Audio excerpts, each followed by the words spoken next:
Ito yung nahuli naming suso. Ayan, binabalatan nila. Ayan. Pag natanggal na yung ano, ayan, sinusundot nila ng ano, stick. Tapos babalatan. Tapos ito na natanggal na yung balat. Ayan guys, ayan yung suso. Pero tinatanggal yung dilaw nito kasi hindi naman kinakain yung dilaw nito. Ayan. Kasi ito na yung malinis na.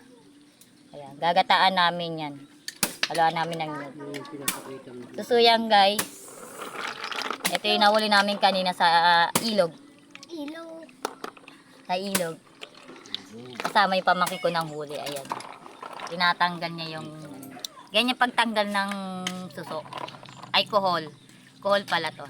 Iba pala yung suso nito. Kohol lang pala tawag dito. Ayan guys, diba? Dami namin nahuli. Kasi ito na yung bahay niya. Wala na laman yan. Itatapon na lang yan.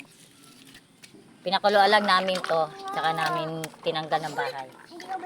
Ayan. Natapos na namin tanggalin sa bahay yung kohol. Ayan. Pinipiganan niya na ng asin at tsaka konting suka para matanggal yung itim kasi malangsayang pag hindi na linis ng maayos. Ayun o, itim yung kumakatas yan. Suka lang nilagay namin dyan tsaka asin. Malangsayan kaya kailangan linisin na maayos. Masarap yung pag naluto yan.